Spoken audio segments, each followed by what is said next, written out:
এই বাচ্চাদেরকে স্কুলে না যাওয়ার জন্য এই আটকে রাখার কোনো মনুষ্যত্ব হলো? এর জন্য কি আপনারা আন্দোলন করে স্বাধীন হয়েছেন নাকি? বাচ্চা বিকার নিচে স্কুলে যাবে, এখন যদি এরকম ভোগান্তি দেয় তাহলে কেমন করব আমরা? ছাড়তেছে না আরে প্রিপারেটরি স্কুল, কিন্তু এখন পর্যন্ত আমি মাত্র 10 মিনিট বাকি আছে পরীক্ষার।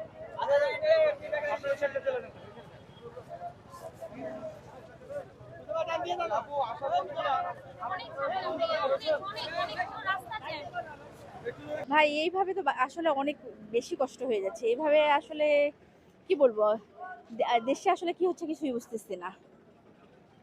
এরকম করে কি আসলে দেশ চলে? দেখেন এক একজন এক এক সময় আন্দোলন করছে, আর আমরা সাধারণ মানুষ ভোগান্তিতে। কারণ বাচ্চাদের এখন ফাইনাল পরীক্ষা চলছে, এখন বাচ্চাকে আমার স্কুলে পাঠাতেই হবে, আমি বাধ্য। কারণ যেহেতু ফাইনাল পরীক্ষায় ক্লাস হতো, আমি একদিন বাদ দিতাম। কিন্তু দেখেন এখন কেমন অশান্তি। মানে এক হচ্ছে বাচ্চা হেঁটে হেঁটে স্কুলে গেল, এখন আবার হেঁটে হেঁটে আমি বাসায় যাচ্ছি। আমি নিতে গেছি, আমিও হেঁটে হেঁটেই যাচ্ছি। এই এতটা হেঁটে আমি তো বসিলা পর্যন্ত হেঁটে যাওয়া সম্ভব হচ্ছে না আমার। তো মাঝখানে মাঝখানে বন্ধ না দিয়ে আমার মনে হচ্ছে যে আন্দোলন, যদি ওনাদের কোনো প্রবলেম থাকে, আন্দোলন করছে এক জায়গায় করুক, অন্তত গাড়ি রিক্সাগুলোকে ছেড়ে দেখ। নাহলে আমরা আমরা একজন গার্জিয়ান হিসেবে তো আমরা আসলেই অনেক ভোগান্তিতে পড়ে গেছি। 5ই আগস্টের পরে কিন্তু রাস্তায় আসছে, তখন থেকে কিন্তু বাধা দেওয়া হয়নি। হ্যাঁ, পড়াশোনা খুব দুর্বল হয়ে গেছিল, ওই কারণে ওরাও সুযোগ পাইছে। হ্যাঁ, ওটা তো মনে করেন পরিশ্রম করতে হয় না। এই যে আমাদের কষ্ট হয়, আমরা তো একটা রোগী দেখতে যাইতেছি, মরার অবস্থা হ্যাঁ দেখতে যাইতেছি, অনেক কি কষ্ট করে যাইতে যাওয়ার লাগতেছে। আমি আইছি সাভার থেকে, অনেক দূর থেকে আসি। সাধারণ মানুষের তো ভোগান্তি, ওই যে কথাই বলে না, মোরশালা পাবলিক, এই আমরা এই সে আছি।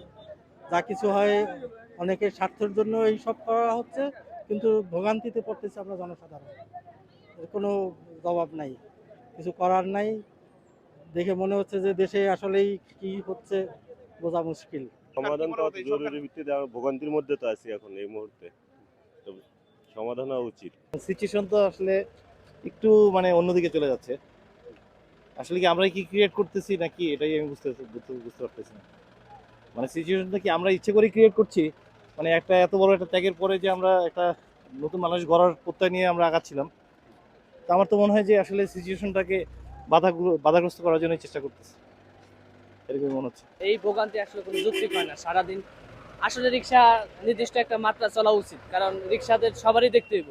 তো সারাদিন এইভাবে আটকে রেখে হাজার হাজার মানুষের কষ্ট, এই একটা ব্যস্ততম একটা সড়কে এইভাবে আসলে খুবই কষ্ট। আসলে এইগুলো আসলে দেখা উচিত, আমাদের সাধারণ মানুষকে দেখা উচিত। কিছু হইলেই আমাদের রাস্তা, এমন একটা পর্যায়ে আমরা চলে আসছি যে আমাদের দাবি হইলেই আমরা রাস্তা, মানে আর কোনো আমাদের জায়গা নাই। সাধারণ মানুষের ভোগান্তি দেয় আমাদের আসলে মূল টার্গেট হয়ে গেছে।